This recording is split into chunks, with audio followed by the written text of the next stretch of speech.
자, 오늘 출애굽기 28장부터 31장까지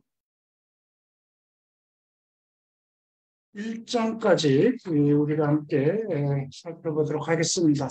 지난주까지는 성소와 지성소, 지성소는 언약궤를 둔 것이죠. 언약궤 위에는 그 시원자라고 해서 하나님이 거하시는, 하나님이 임재하시는 것, 두 날개를 편 그룹 천사가 날개를 펴고 서로 머리를 마주하고 있는, 그렇게 금으로 만들어서 그룹 천사를 그 언약궤 위에 두었습니다. 언약궤는 모두 조각목으로 만들고 금으로 다 쌌습니다.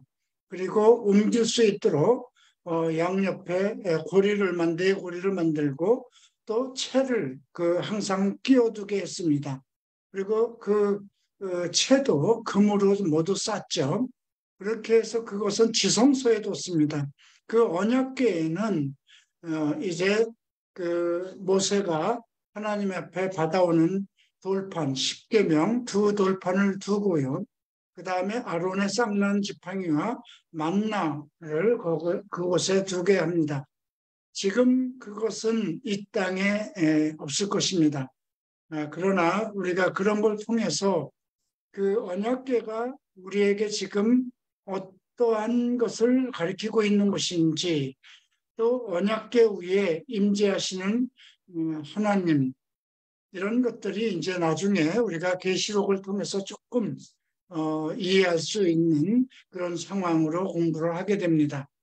자, 그리고 이제 28장에서는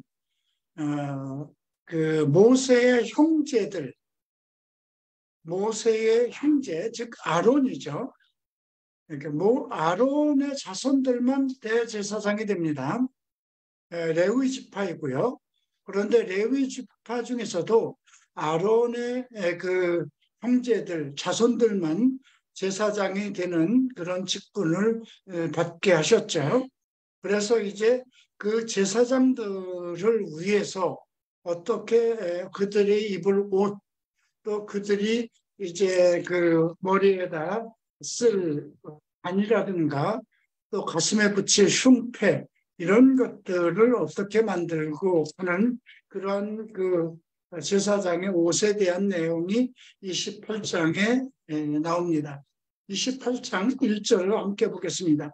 너는 이스라엘 자손 중 내 형 아론과 그의 아들들, 곧 아론의 아들들 나답과 아이후와 엘리아살과 이다말을 그와 함께 내게로 나오게 하여 나를 섬기는 제사장 직분을 행하게 하되, 내 형 아론을 위하여 거룩한 옷을 지어 영화롭고 아름답게 할지니, 거룩한 옷을 지어서 영화롭고 아름답게 할지라, 이렇게 명령했습니다.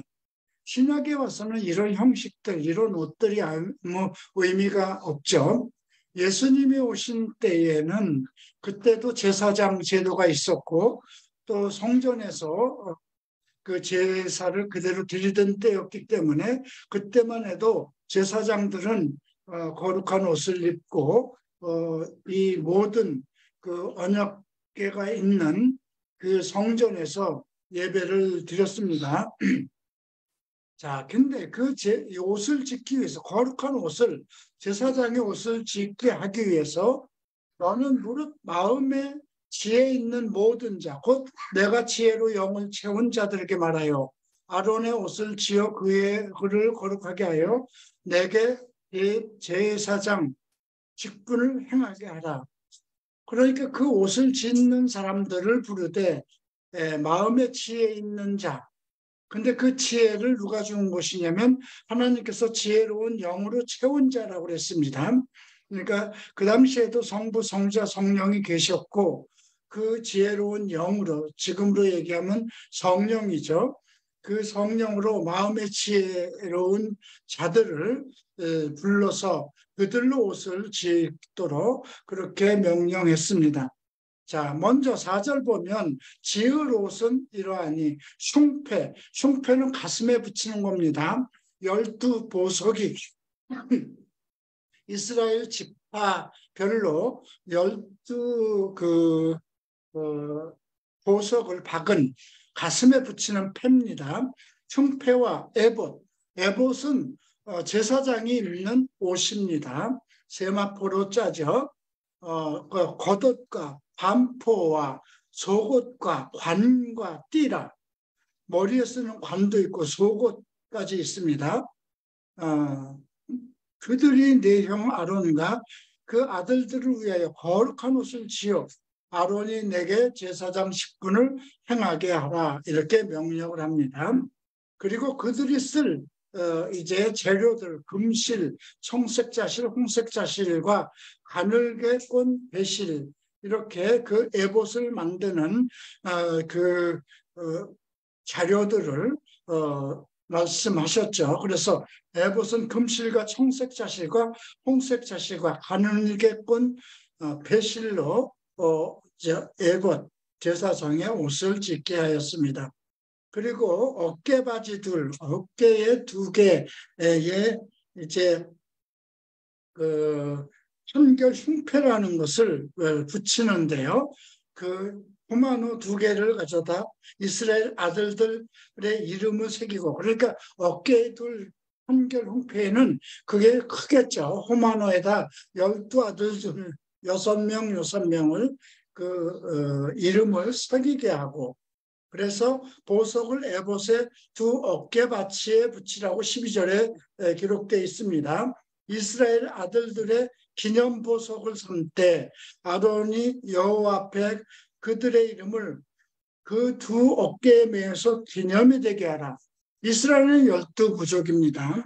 그래서 그 호마노라는 그 보석 위에다 6지파 이름을 세워서 에봇의 어깨에다 달게 한 것입니다.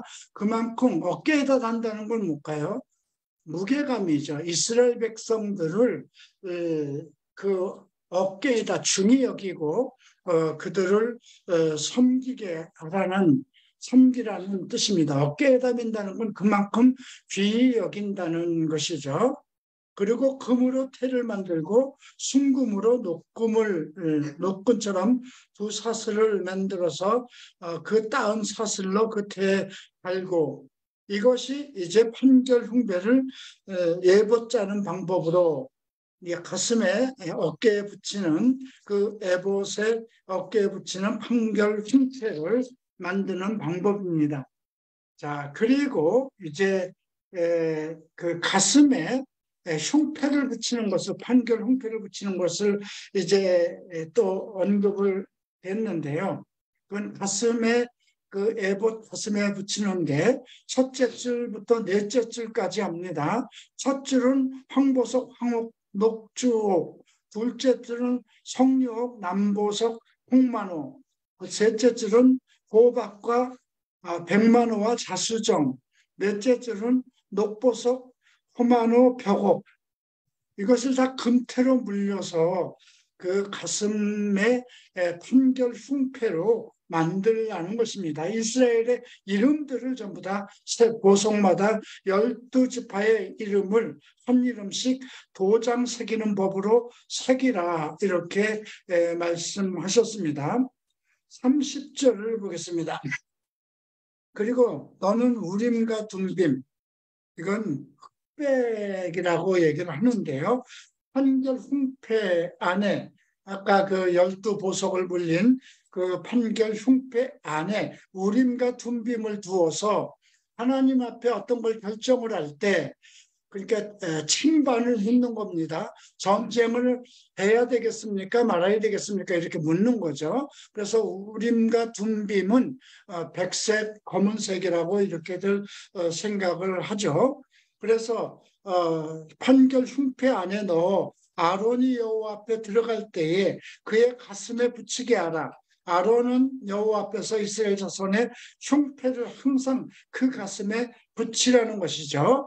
그만큼 이스라엘의 이름을 어깨에다가 양쪽에 두게 하고 또 가슴에 붙여서 그 이스라엘 백성 전체를 이끌고 가는 그 제사장의 직무를 주고, 모든 판결은 우림과 둠빔을 통해서 하나님께서 받도록 그렇게 이제 그 명령을 하셨습니다.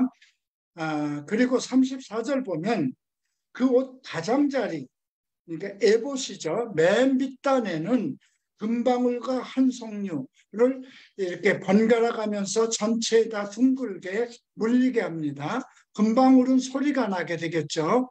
그래서 이제 아론이 입고서 여호와를 섬기러 성소에 들어갈 때와 성소에 나올 때에 그 소리가 들릴 것이라. 그리하면 그가 죽지 아니하리라. 그러니까 제사장이 잘못하면 죽으면 성소에 들어가면 아무도 못 들어가요. 제사장밖에 못 들어가는 것이거든요. 그런데 그 사람이 죄를 지었든가 그러면 죽임을 당하는 거죠. 그래서 소리가 안 나면 죽임당했다는 것입니다. 그래서 제사장 발에다 길게 끈을 묶고 들어갔다고 합니다. 그래서 소리가 안 나면 죽은 걸로 알고 다른 사람이 들어갈 수 없으니까 그 발목에 맨 끈으로 끌어내고 그렇게 한 것을, 그래서 36절에 보면 또 순금으로 패를 만들어 여호와께 성결이라는 건 깨끗하게 한다는 뜻이죠. 순금으로 패를 만들어 도장을 새기는 법으로 위에 새기되 여호와께 성결이라 하고, 이것은 그 관에다가 관 중앙에다 붙이는 것입니다. 그러니까 이게 다 의미가 있죠. 그 제사장 모자에는 여호와께 성결이라는 순금패를 만들고, 그 다음에 예봇 겉에는 흉패를 가슴에 붙이는 12보석의 그 흉패를 걸게 하고 그 안에 우림과 둠빔을 두게 하는, 이렇게 정말 지금으로서는 이해가 되지 않는 그런 방법으로 제사장의 옷을 만들게 했습니다. 자, 이제 40절 봅니다. 너는 아론의 아들들을 위해서 속옷을 만들며 그들을 위하여 띠를 만들며 그들을 위하여 관을 만들어 영화롭게 아름답게 하라는 것입니다. 속옷과 모든 것, 제사장들의 아들과 제사장들이 입는 옷은 모두 영화롭고 아름다워야 된다는 것이 전제로 되어 있습니다. 너는 그것들로 내 형 아론과 그와 함께한 그의 아들들에게 입히고 그들에게 기름을 부어 위임한다는 것은 이제 제사장의 직무를 맡긴다는 것입니다. 위임하고 거룩하게 하여, 그러니까 그들을 거룩하게 하는 것은 거룩한 에봇, 그 다음에 그 하나님의 명령한 대로 그 모든 흉패와 우림과 둠빔, 또 그 금패가 달린 여호와의 성결이라는 그 패가 달린 관을 이제 그리고 속바지까지 모두 만들어서 그 하체를 가리게 했죠. 42절에 보면 그렇게 해서 제사장의 직분을 감당하게 하고, 43절에 이렇게 기록됩니다. 그의 아들들이 회막에 들어갈 때나 제단에 가까이 하여 거룩한 곳에서 섬길 때에 그것들을 입어야 죄를 짊어진 채 죽지 아니하리니. 그러니까 정막에 가까이 하든가 제단에 가까이 할 때는 반드시 그 예복과 제사장의 옷을 입어야 된다는 것이죠. 그와 그의 후손이 영원히 지킬 규례라. 제사장 직분이 입어야 할 그런 옷들입니다. 거룩하고 영화롭게 하기 위해서. 자, 그래서 우리는 이제 신약에서는 이렇게 얘기하죠. 그리스도로 옷 입으라고 그러죠. 의의 옷을 입으라. 그리스도는 의이기 때문에 우리의 모든 죄를 가리고 그리스도의 의를 나타내야 되기 때문에 그리스도로 옷을 입으라고 합니다. 그리스도로 옷을 입으라는 건 결국 무엇을 얘기하는 걸까요? 그리스도의 말씀으로, 진리의 말씀으로 우리 그 모든 생활을 하라는 거죠. 내 말이 너희 안에 있고 너희가 내 안에 있고 내 말이 너희 안에 있으면 무엇이든지 기도하라. 이렇게 주께서 말씀을 하셨고요. 그래서 우리가 신약에서는 오직 예수 그리스도가 대제사장의 그 본체이기 때문에 대제사장으로서 자기 몸으로 단번에 제사를 드렸죠. 자, 이런 것들을 통해서 우리가 알 수 있는 것은 하나님께서 하나님께 예배를 드리는 자들, 또 이스라엘 백성들을 대표해서 나오는 제사장을 영화롭고 거룩하게 하셨다는 그런 말씀을 볼 수 있습니다. 자, 29절 봅니다. 내가 그들에게 섬길 제사장 직분을 부임하여 그들을 거룩하게 할 일은 이러하니 곧 어린 수소 하나와 흠 없는 순양 둘을 택하고, 근데 앞에서는 옷입니다. 옷과 관과 이런 것을 만들었지만, 근데 그들을 완전히 거룩하게 하기 위해서는 또 그들을 위해서 제물을 삼으라고 합니다. 어린 수소 하나, 흠 없는 순양, 네. 무교병과 기름 섞인 무교과자와 기름 바른 무교전교. 무교병 또 무교과자라는 건 뭘까요? 누룩이 들어가지 않은 것. 누룩은 성경에서 죄를 상징합니다. 그래서 누룩이 없는 걸로 고운 밀가루로 만들라 이렇게 언급했죠. 그것들을 한 강주리에 담고 그것들을 담은 강주리째 송아지와 두 양과 함께 이제 하나님 앞에 가져갑니다.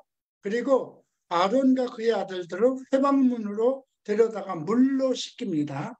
회막문은 바깥이죠. 성전 바깥입니다. 의복을 가져다 아론에게 속옷과 에봇 받침, 속옷부터 입히죠. 에봇을 입힌 후에 흉패, 가슴에다 다는 흉패를 달고 에봇에 정교하게 짠 띠를 띠게 하고 머리에 관을 씌우고 그 위에 거룩한 패, 여호와께 성결이라는 그 거룩한 패를 더하고 관유는 성별의식에 쓰는 감람류 기름으로 최상의 극상품입니다. 그걸 관유를 만드는 법은 이제 뒤에 또 나옵니다. 관유를 가져다 그의 머리에 부어 바르고 그의 아들들을 데려다가 그들에게 속옷을 입히고 아론과 그 아들들에게 띠를 띄우며 관을 씌워 그들에게 제사장 직분을 맡겨 영원한 규례가 되게 하라. 너는 이같이 아론과 그의 아들들에게 위임하여 거룩하게 하라.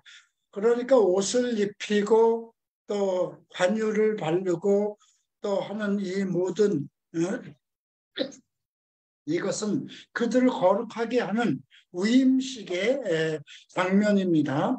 그런데 이제 여기서 가장 중요한 것은 송아지를 잡는 것입니다. 송아지에게 먼저 안수를 합니다. 그리고 송아지를 잡아서 그 피를 네 손가락으로 제단 뿔들에게 이제 제단에 있는 네 등의 뿔들에게 바르고 그리고 그 피 전부를 제단 밑에 쏟습니다. 그리고 내장이나 이런 기름, 콩팥, 이 속에 있는 모든 것들은 제단 위에 불살로서 버리고 고기와 가죽과 똥은 진 바깥에서 성전에 두지 않고 바깥에서 불사르는 것입니다. 자, 그리고 이거는 이제 수양이죠. 수송아지죠. 그런데 15절에는 수양 한 마리를 또 끌고 오게 합니다. 아론과 그 아들들은 그 수양의 머리에 안수를 하게 합니다. 제사장들이 안수를 하게 하는 거죠. 그리고 수양을 잡아서 그 피를 가져다가 제단 위에 주위에 뿌리고 수양에 각을 떠서 태워서 드리는 건 번제입니다. 그래서 18절에 그 수양 전부를 제단 위에 불사르라. 이는 여호와께 드리는 번제는 헌신제라는 뜻이기도 합니다. 하나님 앞에 헌신할 때는 어린 순양으로 드린다는 것이니까 우리가 하나님 앞에 나갈 때는 지금 예수의 이름으로 나가는 거죠. 예. 그리고 너는 다른 수양을 택하고 아론과 그 아들들은 그 수양 머리 위에 안수하고 순양을 잡아서 그의 피를 가져다 아론의 오른쪽 깃뿌리와 아들들의 오른쪽 깃뿌리와 또 오른손 엄지와 오른발 엄지에 바르고 그 제단 주위 전부 다 오른쪽이에요. 오른손 깃뿌리 또 오른손 엄지와 오른발 엄지 왜 그랬을까요? 가장 중요한 부분이죠. 귀는 무엇을 들어야 되는 것이니까 성결해야 되는 것이고요. 손은 일을 하는 것이죠. 발은 또 나아가야 되는 것이죠. 그래서 손, 발과 귀를 성결하는 것입니다. 그리고 제단 위에 피와 간유를 가져다 옷에다 뿌리고 그 아들들을 거룩하게 합니다. 자, 그리고 이제 순양의 기름과 기름진 꼬리와 그것에 내장 덮인 기름, 이런 넓적다리 이런 것들은 위임식의 순양이기 때문에 그것은 무교병의 광주리의 떡 한 개와 기름 과자들과 함께 가져다가 아론의 손과 그의 아들들의 손에 주고 그것을 흔들어 여호와 요제를 삼으라. 요제를 흔든다는 겁니다. 하나님 감사합니다. 내게 주셔서 감사합니다. 이런 뜻으로 생각하면 되겠죠. 그리고 너는 그것을 그들의 손에서 가져다 제단 위에서 번제물을 더하여 불사르라. 그리고 이는 여호와 앞에 향기로운 냄새니 여호와께 드리는 화제다. 화제는 그러니까 화목제사다 이렇게 하면 되겠습니다. 자, 그래서 26절에 너는 아론의 위임식 순양의 가슴을 가져다가 여호와 앞에 흔들어 요제를 삼고 이것이 내 분비가 돼. 나머지는 그 앞에서 이미 다 번제물로 태워서 하나님 앞에 화제로 드리고 순양의 가슴, 위임식에서 한 순양의 가슴만 여호와 앞에 흔들어서 자기 것으로 분깃을 삼는 거는 그렇게 해서 너는 그 흔든 요제물 곧 아론과 그의 아들들의 위임식 순양의 가슴과 넓적다리를 거룩하게 하라는 거죠. 그들이 먹을 것이기 때문에 그 먹는 것도 거룩하게 하라는 것입니다. 또 이는 이스라엘 자손 아론과 그의 자손들에게 돌릴 영원한 분깃이요 거제물이니 거제물이라는 건 많은 것 중에 한 부분이거든요. 이스라엘 백성들의 한 부분을 이제 받아서 제사장의 그 기업으로 삼는 것입니다. 제사장은 어떤 일을 하지 못합니다. 하나님을 섬기는 일, 성전을 섬기는 일. 그래서 레위 지파는 기업이 없습니다. 그래서 11지파가 자기네들이 일하고 버는 걸로 이제 주면 그걸 가지고 레위 지파와 제사장들이 먹는 것인데 제사장들은 특별히 그 제단에 드린 것을 가지고 먹는 것이죠. 다음에 이제 29절 봅니다. 아론의 성위는 후에 아론의 아들들에게 돌리는데 아론이 특별하게 이제 대제사장이잖아요. 그가 입던 거룩한 성위는 아론의 아들들에게 돌릴지니 그것을 입고 기름 부음의 위임을 받을 것이며 이를 이어서 대제사장이 되는 아들이 한막에 들어가서 성소를 섬길 때는 이래 동안 그것을 일주일 동안 이제 그 대제사장의 거룩한 성옷을 입도록 그렇게 정했습니다. 자, 그리고 이제 그 위임식 순양은 거룩한 곳에서 삶아서 그 제사장들이 고기와 강주리에 있는 떡을 먹는데 타인을 먹지 못합니다. 다른 사람이 먹으면 죽는 겁니다. 오직 그것이 거룩하기 때문에 제사장만 먹게 하셨습니다. 너는 내가 내게 한 모든 명령대로 아론과 그의 아들들에게 그같이 하여 이레 동안 위임식을 행하되 위임식은 제사장 위임식이라는 건 지금으로 얘기하면 뭐 안수식 이렇게 생각하면 되겠죠. 자, 그리고 38절에 보면 내가 제단 위에 드릴 것은 이러하니 매일 1년 된 어린 양 2마리 매일이에요. 어린 양 2마리를 제단 위에 드려야 돼요. 하나는 아침에 드리고 또 하나는 저녁에 어린 양입니다. 아침 저녁으로 드립니다. 한 어린 양에 고운 밀가루 10분의 1 에바와 찌은 기름 4분의 1 신을 더하고 또 전제와 포도주 4분의 1을 신을 더할지며 저녁에도 아침에 드린 것처럼 똑같이 드려서 하나님 앞에 화제는 화목제입니다. 불로 드리는 것이기 때문에 이는 너희가 대대로 여호와 앞에 회망문에서 늘 드릴 번제라고 그랬습니다. 번제는 헌신제입니다. 이제 제가 이렇게 하나님 앞에 제사장이 헌신합니다 하는 거죠. 그래서 번제라 내가 거기서 너희와 만나고 내게 말이라. 제사장과 만나고 말씀하신다는 겁니다. 내가 거기서 이스라엘 자손을 만나리니 내 영광으로 말미암아 회막이 거룩하게 될지라. 그래서 이제 전에는 신의 산 선상에서 만나신 하나님께서 그들이 성막을 짓고 제사장 이제 지성소와 모든 성소를 꾸미고 모든 기물을 마치고 제사장 위임식을 하고 그렇게 해서 제사를 드리면 하나님께서 거기서 만나시겠다는 것입니다. 자, 이렇게 했으면 무엇을 또 만들어야 되나요? 분향단, 하나님께 드리는 향, 그건 어떻게 만들고 어떻게 그 향을 또 그 향품을 만드는 그 내용들이 이제 30장에 나옵니다. 30장 1절을 봅니다. 너는 분향의 제단을 만들고 곧 조각목, 아카시아 나무라 그러죠.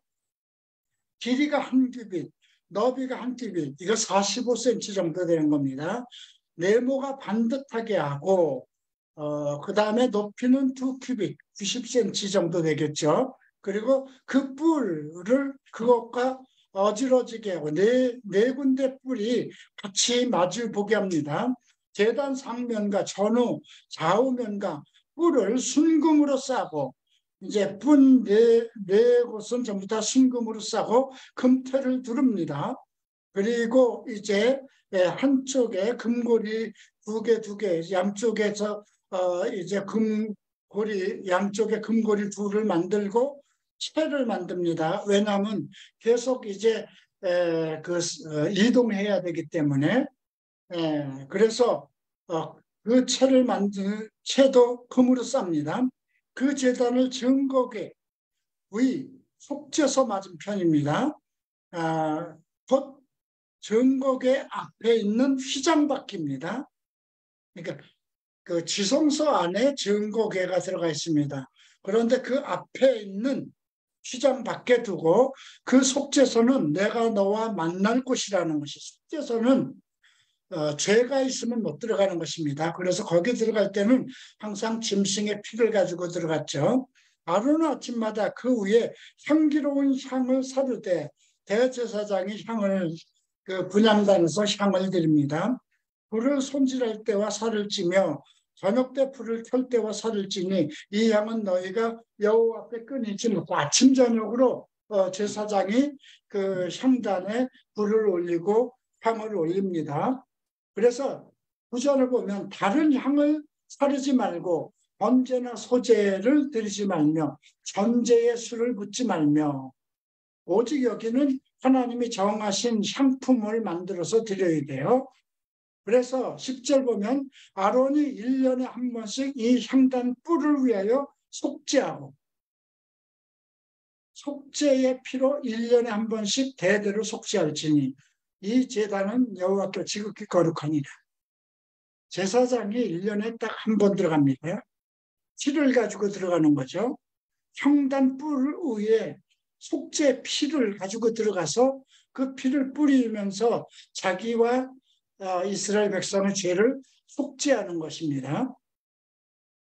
자, 이렇게 명령하셨고요. 11절 봅니다. 여호와께서 모세에게 말씀하여 이르시되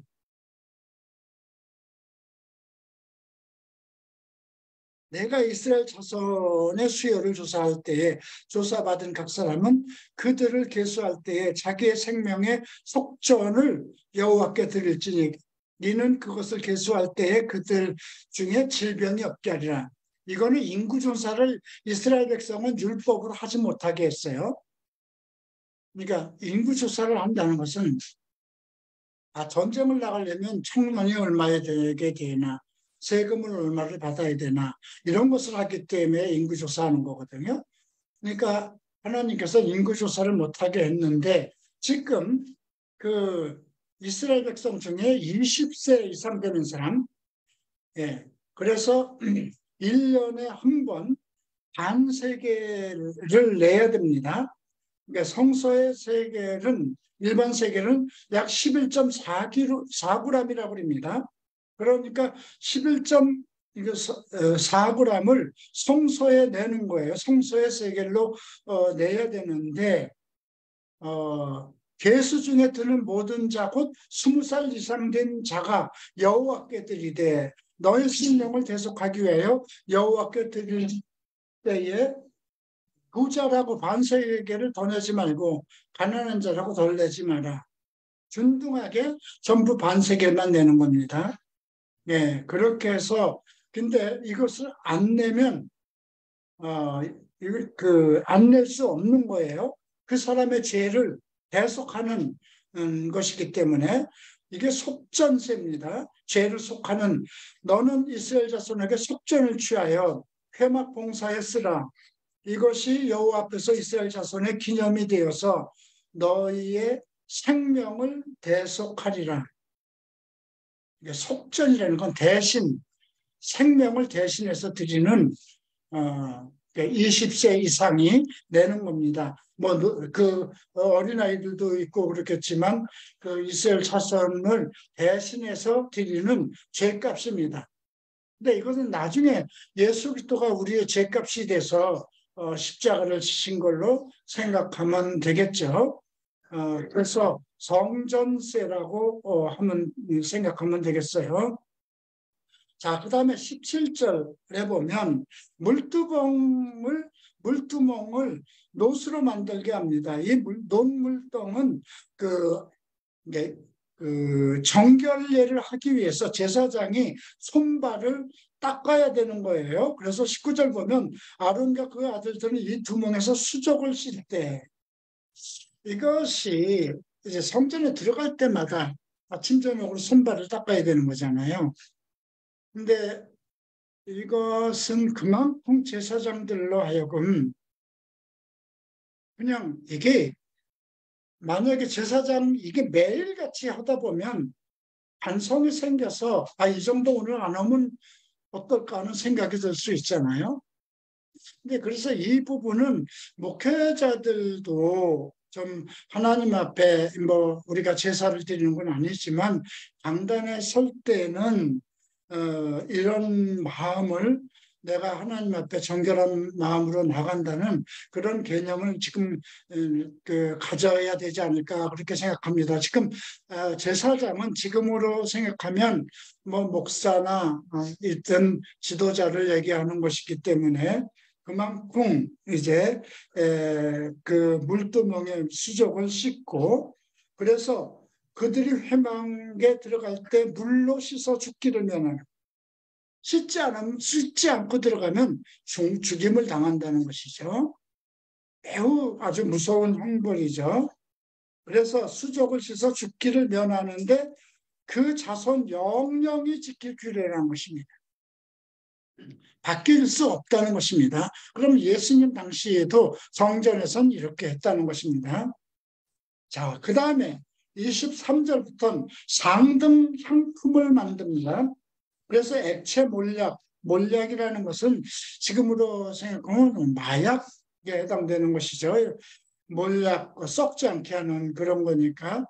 그리고 뭐 여러 가지 육개, 뭐 향기로운 창포, 계피, 성소의 계글, 감람 기름으로 해서 거룩한 관유를 만든다는 겁니다. 이 관유는 이제 제사장의 옷에도 뿌리고 그러는 것이거든요. 그러니까 기름을 만드는 건데 기름을 만드는 고급 향품의 재료를 얘기한 거예요. 그 어떤 옛날에 어떤 그 제사장이 이제 이거는 그들이 만드는 거잖아요. 그래서 그 총목사도 목사가 되고 나서 이 부분을 읽으면서 향품을 한번 만들면 좋지 않겠는가? 그렇게 해서 향품을 만들어서 나도 좀 바르고 그, 이제 목회자 안수할 때도 쓰면 좋지 않겠는가? 이런 생각을 했었는데 32절 말씀을 보고 이거 만들면 큰일 나겠구나 그런 생각을 들었대요. 32절 봅니다. 사람 몸에 붙지 말며 사람 몸에 붙지 말라고 그랬잖아요. 이 방법대로 이와 같은 것을 만들지 말라. 그죠? 이스라엘 자손에게 이것은 너희의 대대로 지키는 거룩한 관유이기 때문에 만들지 말라. 너희는 거룩히 여기라. 그런 그 글을 전에 어디서 본 것 같습니다. 자, 그리고 34절에 또 여러 가지 향을 만듭니다. 소약향, 감향, 풍자향. 이런 게 다 뭔지 모르겠지만 어쨌든 향품이죠. 뭐 돌이나 아니면 나무에서 축출한 것들이라고 생각되는데요. 근데 향을 만드는 방법으로 만드는데 소금을 쳐서 성결하게 소금을 친다는 거죠.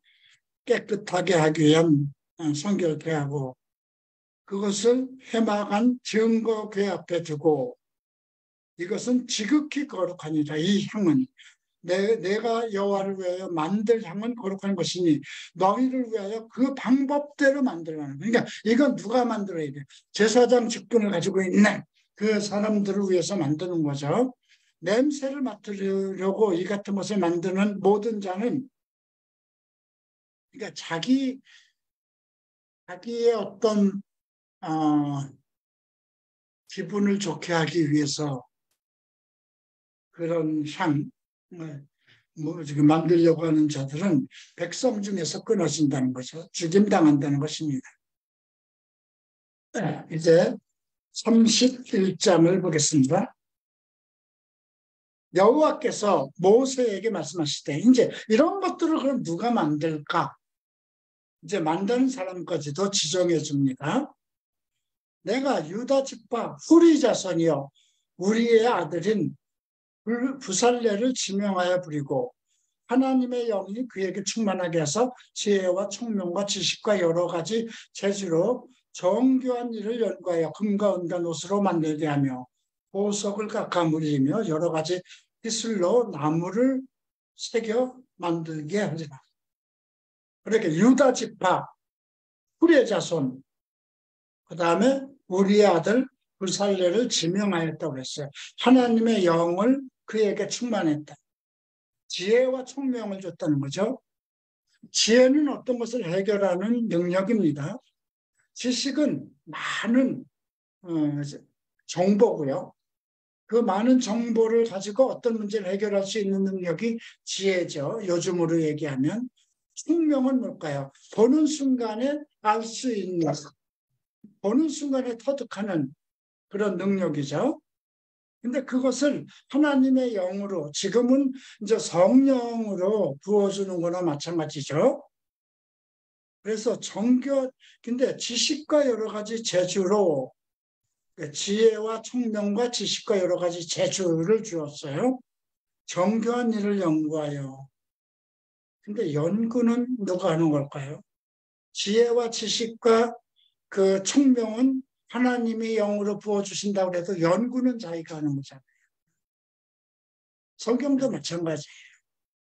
하나님께서 여러분들이 성령으로 충만케 해서 하나님의 지식과 이런 것을 많이 공부하더라도 충분히 그걸 이해하기 위해서는 본인이 연구해야 되는 거죠. 그래서 이제 제사장의 옷들이나 이런 향품 이런 것들을 다 만들게 하는 겁니다. 그 다음에 또 6절을 보면 단지파. 단지파는 나중에 우리가 보면 어떻게 보면 버림받은 지파와 같은 그런데 단지파 아이사막의 아들 오홀리압을 세워 그와 함께하며 지혜로운 마음이 있는 모든 자에게 내가 지혜를 주어 그들이 내가 내게 명령한 것을 다 만들고 회막과 증거궤와 그 속죄소와 회막의 모든 가구와 이제 가구와 기구, 뭐 분향단과 번제단, 물두멍 받침과 그 제사직을 행할 때 정교한 의복과 아론들의 옷과 단유와 성소의 향기로운 향 같은 것은 이 단지파에게 맡겼어요. 단지파 오홀리압에게 맡겼어요. 그러니까 금과 은과 옷 이런 거 보석을 깎아서 만들고 하는 중요한 것은 유다 지파에게 만들었죠. 자, 11절 보면 관유와 성소의 향기로운 향이라 무릇 내가 내게 명령한 대로 그들이 만들지어다. 또 여호와께서 모세에게 말씀하여 이르시되 너는 이스라엘 자손에게 말하여 이르기를 너희는 나의 안식일을 지키라. 안식일이 나옵니다. 지금 우리는 안식일을 지키는 게 아닙니다. 이스라엘의 안식일은 율법적으로 하면 토요일입니다. 우리는 주일을 섬기죠. 주께서 부활하신 날입니다. 안식일을 지키라. 이는 나와 너희 사이에 대대의 표징이니 나는 너희를 거룩하게 하는 여호와인 줄 너희가 알리라. 대대의 표징이라고 그랬습니다. 이스라엘 백성에게는 대대로 지켜야 할 것이죠. 언제까지 지켜야 될까요? 그리스도가 오시기까지는.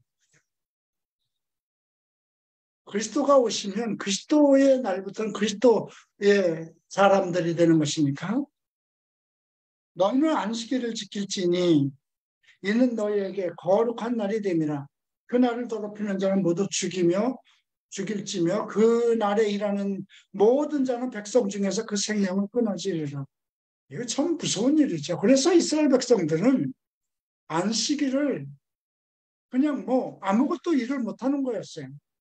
나중에 그게 잘못돼가지고 이제 현대에 와서 만약에 전기밥솥을 꽂아야 되는데 안식일 전날 꽂지 않으면 안식일 날은 그 꼽는 것도 일이라고 그래서 안 되는 거예요. 또 안식일 날은 여자들이 또 이제 그 옷을 입고 아주 머리에 모양을 내고 이 좋은 브로치 같은 걸 이렇게 달고 그 브로치 다는 것도 일이기 때문에 안 되는 거예요. 그 정도는 이제 와전이 돼서 아무것도 못하는 그래서 이제 주님이 그 산상수훈에서 다시 말씀을 했죠. 안식일 날 만약에 소가 빠지면 그 구덩이에 빠지면 어떡할 거냐? 짐승이라도 그것을 살리지 않겠냐? 예수님께서 안식일 날 그 회당 그때는 회당에서 예배가 안식일 날 드리니까 예수님이 거기 들어갔어요. 근데 손 마른 사람이 있었어요. 손이 말라서 그 사람이 그 아마 석수였다 이런 그 말이 있는데 아무것도 못 하는 거예요. 그래서 그 손 마른 사람을 안식일로 고쳐줬거든요. 그걸로 인해서 유대인들이 난리 난 거거든요. 그때 말씀하신 거예요. 아니, 너희가 웅덩이에 속아 빠지면 그 웅덩이를 살리지 않겠냐. 하물며 안식일에 사람을 온전케 하는 것이 뭐 잘못된 것이냐. 이렇게 말씀을 하셨죠. 근데 여기에 이렇게 누구든지 엿새 동안 일할 것이나 일곱째 날은 큰 안식일이니 여호와께 거룩한 날이라 안식일에 일하는 자는 누구든지 반드시 죽일지니라. 율법이니까요. 이같이 이스라엘 자손이 이 안식일을 지켜서 그것으로 대대로 영원한 언약을 삼으라고 그랬죠. 그래서 이스라엘과 하나님 사이에 영원한 표정이 되어 있네요. 왜냐하면 여호와가 엿새 동안 천지를 창조하고 안식일의 개념입니다. 일곱째 날에 모든 일을 마치고 쉬었다. 창세기 1, 2장을 토대로 한 것이죠. 그리고 이제 18절에 시내산 위에서 모세에게 이르시기를 증거판 둘을 모세에게 주니 이는 돌판이요 하나님이 친히 쓰신 것이라 이렇게 말씀했습니다. 자, 오늘 뭐 이 내용들은 이제 앞으로 또 비슷한 내용이 또 나와요. 뒤에 한번 35장을 봅니다. 앞으로 두 번 하면 다음 주에 끝납니다. 다음 주에 32장부터 34장까지 하고요. 마지막 날은 35장부터 50장까지 합니다.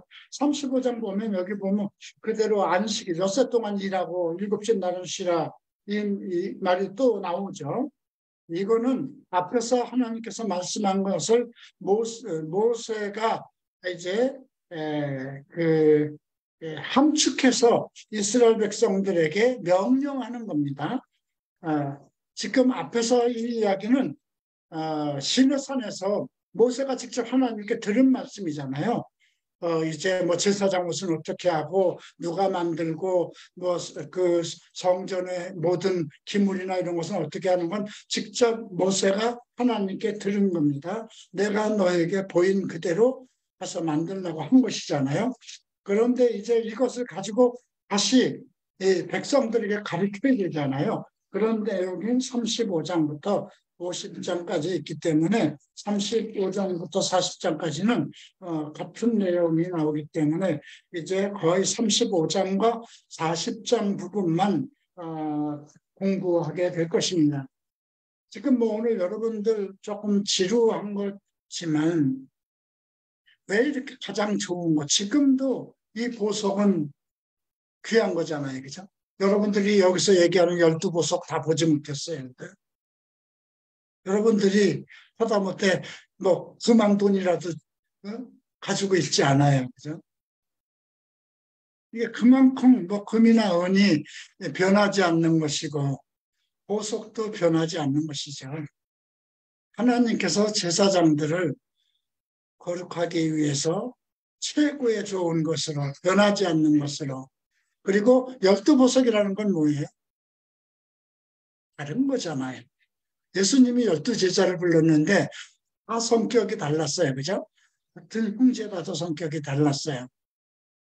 하나의 각 부족별로 어떤 특성, 최고의 이스라엘이 하나님의 영광이 되는 보석이 되기를 원하는 것이죠.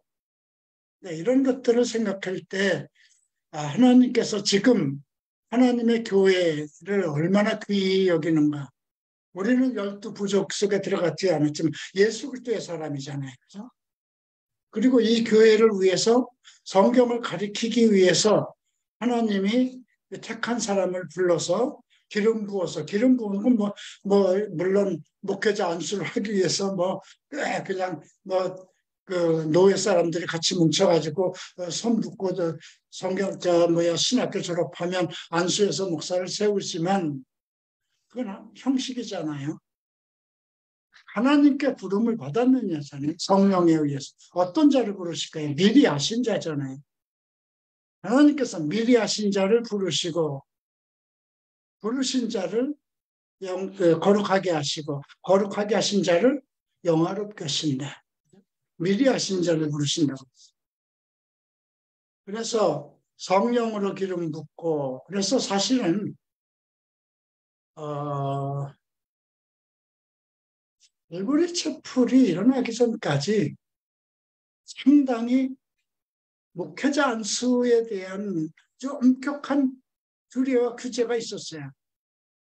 신학교를 공부해야 되고 엄격하고 그래서 지금도 시험을 다 보죠. 전도사 시험, 강도사 시험, 또 주목 이렇게 이제 목회자까지 되는 길이 있죠. 지금은 신학대학교 4년, 신대원 3년, 7년 나와야죠. 신학대학교 4년은 안 해도 신대원 3년은 나와야 목회자가 될 수 있어요. 근데 갈보리 채플의 총목사의 첫 번째 제자 12명은 그 당시 성경대학교 없었으니까요. 성경대학은 총목사가 목회를 시작한 후에 한참 교회가 성장한 후에 이제 너무나 많은 성도들이 몰려오니까 이들을 좀 규모 있게 가르쳐야 되겠다 싶어서 스팀픽이라는 그 산속에다 성경대학을 세운 것이에요. 거기 초대 학장인 그 레리 테일러 목사를 우리가 한남동에 있을 때 한번 초대했었어요. 지금은 그분 갈보리체 벌써 나와서 지금 다른 데서 목회를 하는데 어쨌든 지금 미국에서 청목사의 제자들 12명은 성경대학을 졸업한 사람들은 아닙니다. 다만 청목사 밑에서 그 공부를 하고 여러분들 하베스트를 이렇게 보면 하도 많은 청년들이 오갈 곳이 없는 청년들이 몰려와서 거대한 창고를 빌려서 1, 2층으로 막아서 1층에는 형제들이, 2층에는 자매들이 있고 낮에는 다 가서 일을 하게 하고 저녁에는 전부 성경 공부를 하도록 그렇게 했다고 그러죠. 그리고 그냥 전부 다 히피로 살고 그랬으니까 전부 다 빚이 얼마나 많은지 그래서 그 책임자가 교회에서 각 사람들의 빚을 그 채무자들을 만나서 각서를 다 써주고 이렇게 해서 일을 했다. 그런 내용들이 나옵니다. 근데 이제 나중에 우리가 역사서를 배우면 다윗의 때도 보면 다윗이 왕으로 기름 부음을 받았어도 사울 왕에게 쫓아다니면서 그 비루한 자들, 그 시대에 원통하고 쫓기는 자들이 이제 다윗과 함께 모여서 이제 그게 이제 나발의 이야기가 나올 때 나발의 아내 아비가일이 나올 때 그 이야기가 나오는 거예요. 그러한 것들을 이렇게 보면서 하나님께서 어떤 사람을 부르셨을까? 각양각색 사람을 부르셨겠죠. 총목사 같은 경우는 상당히 좋은 가정에서 태어났죠. 예, 아마 참 좋고 믿음이 있는 어머니의 그런 가정에서 태어나서 정말 목회자가 되었지만 또 그런 사람 밑에서 또 히피들을 모이게 해서 히피들로 목회자를 갈보리 체프를 이루게 하는 또 그건 뭐 하나님의 사역이니까. 근데 지금 최근에 와서 생각하는 것은 예수님 오시기 전에 사탄의 역사가 극심할 것으로 생각돼요. 사탄의 역사가 거의 교회를 세속하는 쪽으로 이끌어가겠죠. 그런 중에서도 한번 말씀 운동이 부흥되지 않을까 저는 그렇게 생각을 합니다. 왜냐하면 마지막 때에 세상 속에서 정말 예수 그리스도를 모르고 타락한 사탄 문화권에 있는 사람들, 뭐 그들에게도 복음이 필요한 거잖아요, 그죠? 근데 그들이 교회를 가기에는 교회가 그들의 생활과 너무 괴리가 있고 전혀 시대적으로 맞지 않고, 그죠? 뭐 지금도 한국교회 같은 대형 교회들 가면 옛날 시절 한 30년, 40년 때의 설교 그대로예요. 네, 그런 것을 그대로 고수하고 가지 않으면 안 되니까 전통이라는 걸 가기 때문에 세수를 세푸대에 담으라는 말을 못해요. 갈보리 채플 목사가 아무리 설교를 잘한다 하더라도 장로교나 다른 교단에 가서 목회 생활 못합니다. 네, 그런 상황 속에서 앞으로 정말 세상 속에 그 그리스도의 복음을 접하지 못한 사람들을 위한 수습군들을 또 세우지 않겠는가. 적그리스도 시대에도 우리 교회와 거룩한 사람들이 하늘로 올라간 이후에도 교회는 있는 겁니다. 거의 다 타락한 교회가 있겠죠. 정치적이고 세속화된 교회가 남았겠죠. 그러니까 그 교회는 하나님의 교회, 그리스도의 교회는 아니죠. 그러나 그때도 이제 그때서야 깨달아서 복음을 전하고 끝까지 순교하는 그 사람들이 엄청 많기 때문에 계시록 20장에는 죽임을 당한 자들, 그리스도의 증인으로 죽임을 당한 자들, 그들까지도 포함됐거든요. 적그리스도 시대에 666 표를 받지 않아서 죽임을 당한 자들까지는 천년왕국에 들어오거든요. 근데 만약에 여러분들이 잘 생각해 봐야 돼요. 지금 그냥 흥통망통 살다가 어느 날 교회가 휴고됐어요. 근데 나는 남아있다면 어떻게 할까요? 뭐 세상 사람들은 뭐 교회가 그냥 없어졌나? 그들이 어디 잘못됐나? 정치적으로 잘못됐나? 이렇게 생각할 수도 있죠. 그런데도 대형교회들은 또 나름대로 살아있어서 뭐 종교 활동을 하니까요. 근데 어떤 교회가 없어졌다고 하십시다. 여러분들하고 같이 믿음 생활을 하던 성도들이 한순간에 싹 없어졌다고 하십시다. 어떻게 생각할까요? 성경을 다시 한번 돌아보지 않겠습니까? 지금 시대를 돌아보지 않겠습니까? 그러면 그 사람은 그때라도 내가 666 표를 받지 않았 말고 정말 순교를 당해서라도 들어가야 되겠다. 그런다면 그때라도 전도를 하지 않겠습니까? 어느 시대에도 하나님의 사람은 남아서 복음을 전하는 것입니다. 자, 오늘 이렇게 해서 여기까지 마치고 기도하겠습니다. 존귀하신 주님, 감사합니다.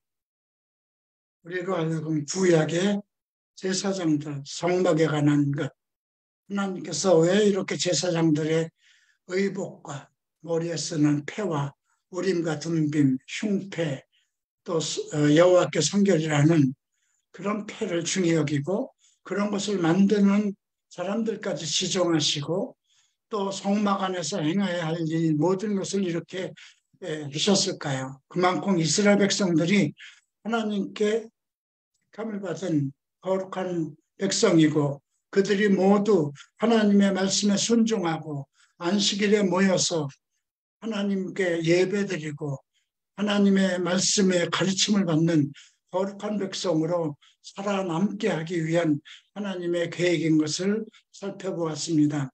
지금 우리는 예수 그리스도를 주셨으니 그리스도 안에서 더욱 그의 말씀을 듣고 거룩한 자가 되기를 힘쓰며 그리스도의 부르심에 응하고 또 어느 때라도 하나님이 쓰시겠다 할 때 내가 기꺼이 응답할 수 있는 그런 성도들이 되도록 인도하여 주시옵소서. 감사하며 예수 그리스도 이름으로 기도합니다. 마치겠습니다.